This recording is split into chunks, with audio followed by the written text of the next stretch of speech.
Welcome back. All right, so 4 games tonight. And from here on, when I do the reviews, one thing I'm taking into consideration is which teams are probably counting down to the last games of the season. And when they win, I should probably wear their jersey because in reviews, I probably won't get to wear them during the playoffs. And thus the Coyotes tonight. There's one board dedicated to the first game that was played tonight because it was the only game on for 2 hours. And yeah, I wanted to show off my new emblems because during the playoffs, every game gets its own board. And the plan is that if it works out similar to last year, every game will get its own review. So that my hope is then to have a playlist for every series so that in years upcoming, if you're like, hey, I remember that series, then all the reviews would be in one place. Be like, hey, I want to watch about that time that fourth place team came in and knocked out that first place team. That was a great series, and you can have all the reviews there. All right, that's the plan, anyways. Winnipeg and Montreal, let's do it. Weber out for Montreal. Montreal missing a lot of players. Carey Price, Brendan Gallagher, Shea Weber, and so, yeah, Romanov's in the lineup. And it's kind of an interesting look. And one thing that was brought up by the announcers a lot tonight is Kulak. Kulak is on the outside looking in at the Montreal lineup. And it definitely has the feeling that Kulak's probably a guy who ends up being on his way out of town at the end of the season. The Habs are really shorthanded. However, they would press at 4 minutes. The one thing they did have to watch out for were turnovers. Both teams guilty of turnovers during this game, though. The shots were 5-4 for the Habs at 9 minutes. Anderson missed a good chance that he had that went wide. Strong first half for Petrie. Lots of energy for the Habs. Petrie had a really good game. He actually does end up getting on the board with points, so that's good. Hellebuck looked dialed in so far. The shots were 10-5 in favor of the Habs with 8 minutes left. And first power play actually goes to the Habs. The Jets kill it off, and then before the period's out, Stastny. He scores from DeMello and Wheeler at 18:25, and that is his 5th goal scored against the Habs this year. He likes playing against Montreal. And it was against the flow of the play, so this is where I kind of felt bad for Montreal. I felt like Montreal controlled most of the period, and they're behind. Last minute, there was a good save by Allen, but we go to the second period, and early in the second period, Winnipeg scores again. It's Lewis from Harkins at 2 minutes and 20 seconds, and that was right after the Habs had a good chance, and it was kind of like it was Lewis against 3 other guys, and yeah, they just didn't get the puck away from him. Lewis with a goal. Habs then tried to answer. Caulfield misses wide. However, the answer was provided by Suzuki at 4:58, and it was on a loose puck that he picks up and fires home. So Suzuki with a big goal there, and so that makes it 2-1. The Habs then pressed for the tie. Petrie missed one wide as well at this stage. So again, Petrie really prominent on this board. Jets would get a power play. That was killed off. Toffoli going beast mode. He missed wide, but he had the puck on his stick for like about 20 seconds there. It felt like it anyways. Post then for Caulfield. He had a really good shift there. And then it's Lewis scoring again at 11:47.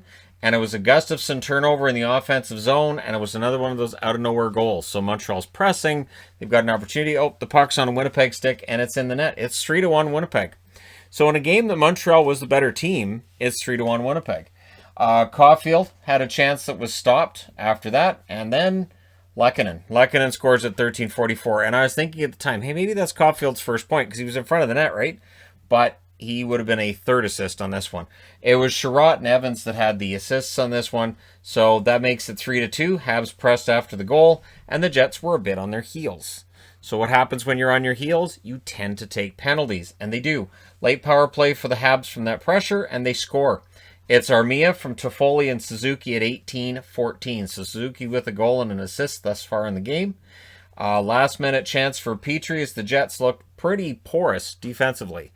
It just didn't seem like they had that level of intensity you want from a team defensively, and it's a 3-3 tie. And this is something I've been talking about, where it's like, it's not that Hellebuck's playing badly, it's just these are the games that they were somehow stealing early in the season, and now they're not. Third period. First minute, Evans had a chance that was saved. Caulfield then missed one wide. Kid's going to score. Turnovers, still an issue for the Jets at this point in the game, even after a second period where you'd think they'd realize we got to be a little safer with the puck. There was another press by the Habs at 8 minutes. Kotkaniemi had a chance that was saved. Jets just not getting chances in that third period. Too many men on the ice for Montreal. Jets get the power play, but then we get 41 seconds of 4-on-4.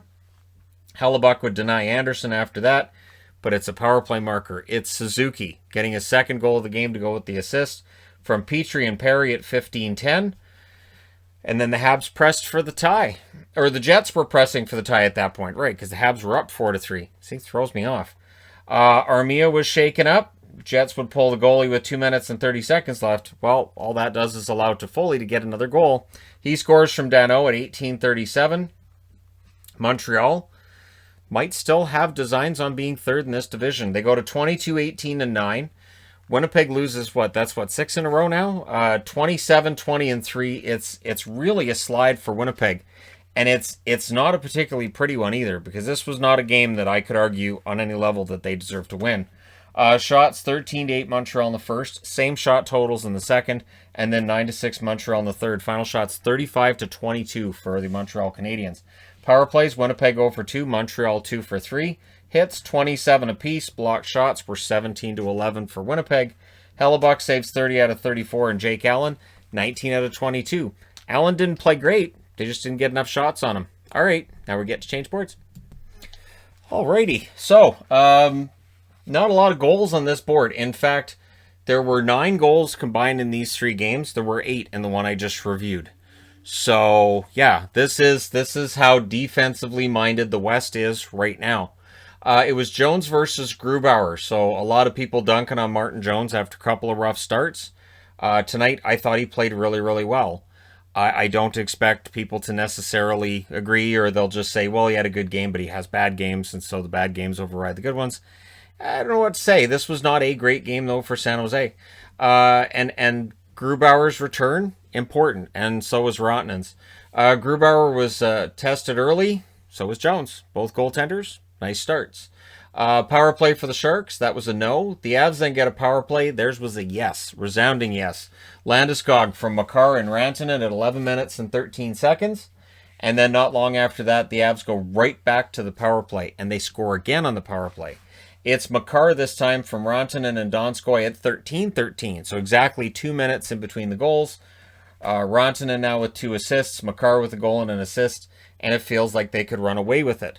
Barabanov then had a wraparound attempt, and I just have to say, I was watching this on altitude, and the altitude announcer kept saying Barbanov, and I'm like, no, it's Barabanov. What? Anyways, one of those things that just kind of drive me nuts. Avs were controlling it, swarming in this one. Last minute save then by Jones, but we go to the second with it still 2-0. They announced at the start of the second Graves would not return. He took an elbow to the head in the first period, so we'll see how bad that is. If Graves is out, Colorado's used, I think they said 15 different defensemen this year. They're used to defensemen getting hurt. Early press by the Sharks. The Avs would press back at around 6.5 minutes. Then there's a power play for the Avs, which lasts exactly a minute. So we get a minute of 4-on-4. Anyways, everything gets killed off in that. No harm, no foul. The Avs would get another power play. Jones making really big saves late in that period to keep it 2-0. Third period. Shots were 3-1 for the Sharks at 5.5 minutes. And Makar having an absolutely amazing game tonight. Cale Makar, people may notice the points, but he's really good defensively. He's got good speed. He does a little bit of everything. He's a fantastic defenseman. Sharks misfired on one around the 6-minute mark. Jones denied Taves as the Avs press back. Belmar deflects one wide. We get a power play for the Sharks. The Sharks would score, but it was challenged, and it was offside. And as soon as I hear they're challenging for offside, you guys know I take the goal magnet right off the board. Out of the box then, after the power play's done, Sherwood was denied by Jones. Jones then robbed Timmins after that. So Timmins, if it wasn't for bad luck, he wouldn't have any luck at all. LeBanc and McKinnon had a fight too. And what's interesting is that McKinnon ends up spending 7 minutes in the box. And he didn't have any shots yet. He doesn't get any shots tonight. And while that may not seem like a big deal, it is. We'll come back to it. Gerard exited. It looked like he hurt his leg. So hopefully that's not too bad. It was late enough in the game that he may have been able to walk it off and come back in, but it was late in the game. Goalie pull with 2 minutes left, and that allows the empty netter to happen. Rantanen into the empty net with his first goal to go with his 2 assists from Landeskog and Soderberg at 18-21. Colorado wins this one 3-0. They go to 32-12-4, And noteworthy, they get their 1,000th regulation win as Colorado Avalanche. Or their third regular season win, I should say, as the Colorado Avalanche. Altogether, regular season wins. And for San Jose, they dropped to 20, 25, and 5. And again, that very faint hope just keeps getting snuffed out. The 263 game streak of Nathan MacKinnon's, where he's had a shot in every game, comes to an end. He also doesn't get a point tonight. I don't think he's upset. They still win. They get a shutout. Shots in this one, 13-6 Colorado in the first, 12-8 Colorado in the second, 11-7 Colorado in the third. Final shots, 36-21 for the Avs. Power plays, 0 for 4 for San Jose, 2 for 4 for Colorado. Hits, only 9 apiece. Blocks, 19-11 in favor of San Jose. Jones saves 33 out of 35. That's a .943 save percentage. He was very good tonight. Grubauer saves all 21 shots for his 17th career shutout. He's been good with the shutouts this year. It's been a big feature of his, and that feature shows up again tonight. So, yeah, there you go. All right, next up, Vegas and Arizona.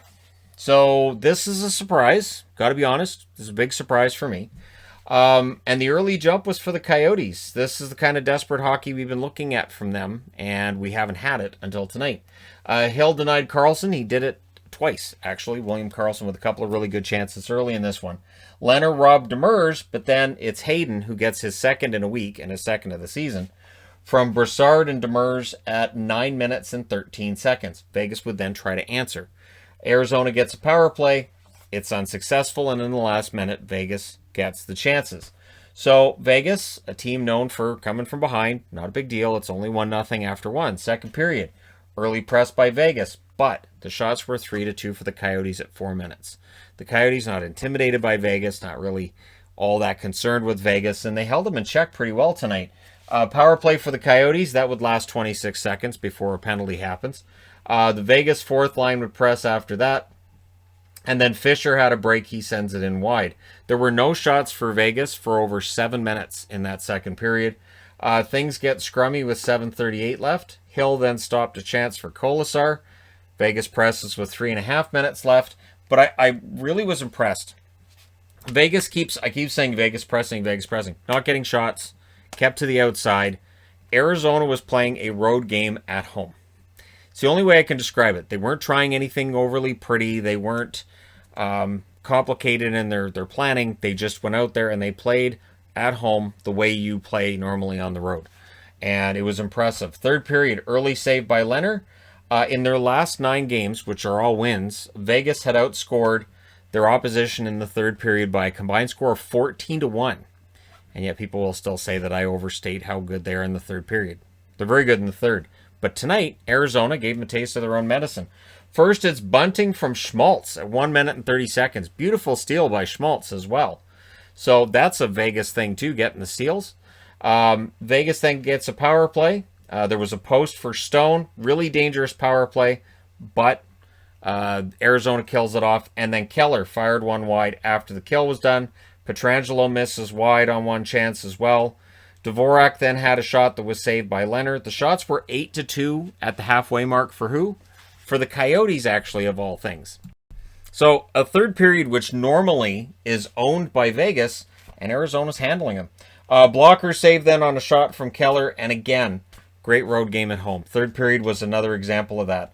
Hunt with a fast break. Leonard makes the save. They pull the goaltender just to give it a shot.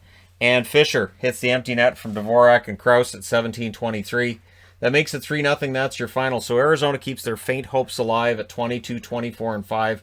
Vegas 35-12-2. Combined with the win by Colorado, they're now 4 points back of Vegas with 1 game in hand. So it's not necessarily over yet in terms of who's going to finish first in that division.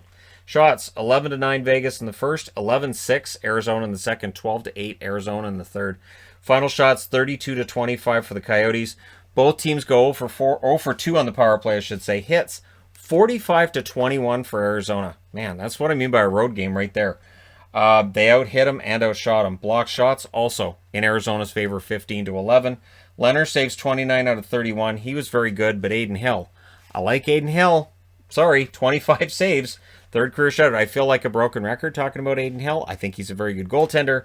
And again, tonight, I watch him and I'm like, yeah, I don't understand why he hadn't been given a full-time chance in the NHL before this season. Because every time he plays in the NHL, he just looks good.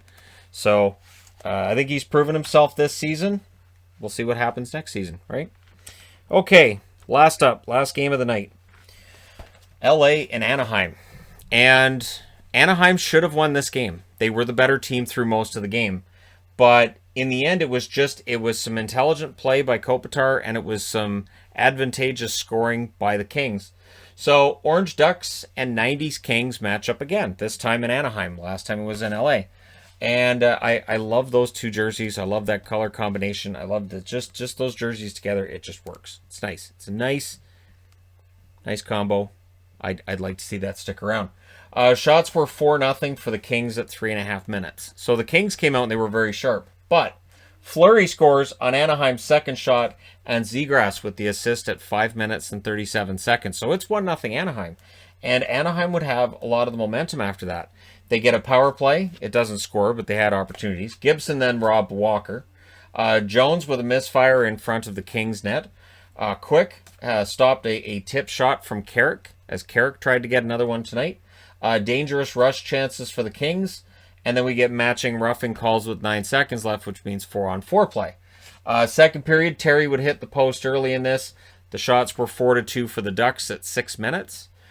Gibson denied Byfield. Byfield's got to get his first goal soon. Like, he was teeing off. He's had his opportunities again tonight. Ducks get a power play. That was a no once again. So they try it again. They get another power play.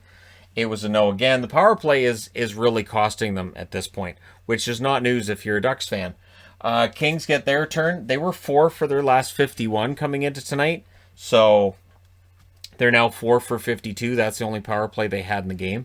Third period, Gibson stopped a chance for Athanasiou. Zegras then had a break, and Moore came back and defended it, made sure the puck got off of his stick. Ducks were getting some fast breaks. They get a power play, which was 0 for 4 to that point. It would end up being 0 for 5. Zegras and Drysdale were on the first unit, though. And it's fun to watch those kids playing together. It really is. The future's bright for the Ducks, as well as it is for the Kings. So yeah, Kings get a chance after that penalty kill's done. Zegras would then go down and fire one high. However, last 5 minutes, here comes the Kings. It's Anderson from Velarde and Moore at 14:56. And Velarde was very quiet, and then he gets an assist. So it's sometimes it's not a matter of how consistent you are during the game. It's just when you go out there and show up and get the points. So Leish Anderson with the goal there, and then it's Mikey Anderson that would get a secondary assist at 19:04, and he made a really nice play to get this started. Kopitar from Brown and Anderson, and the Kings go up 2-1. Kopitar went around Gibson and in. It was one of those things where Gibson comes out to challenge. I don't know. But Kopitar just kind of like, oh, you want to come out and challenge? I'm just going to go around you. And I'm going to make you look bad while I do it, which Kopitar can absolutely do. So the Kings get this one 2-1. I mean, the Ducks would pull the goaltender with 40 seconds left. It's not going to happen. So the Ducks go down 2-1. They drop to 15, 29, and 7. The Kings go to 19, 23, and 6. Again, the hope for the playoffs is gone, really, in all honesty. But at least they put up a good fight tonight, and it was a nice comeback victory. Shots in this one, 10-9 Anaheim in the first, 19-6 Anaheim in the second. So Jonathan Quick was busy. In the third, the Kings outshoot them 10-5. Final shots 34-25 in favor of Anaheim. Power plays, LA 0 for 1, Anaheim 0 for 5. Quick, 32 saves on 33 shots. Gibson, 23 saves on 25 shots. Both goaltenders played pretty darn well. And in the end, the Kings were just that one goal better. These teams meet again tomorrow, I do believe. Yes, they do. They meet again tomorrow. I've got the preview board ready. Well, not ready, but I've got it here. I was working on it during the game because there's 15 games tomorrow, so I'm going to do the preview tonight.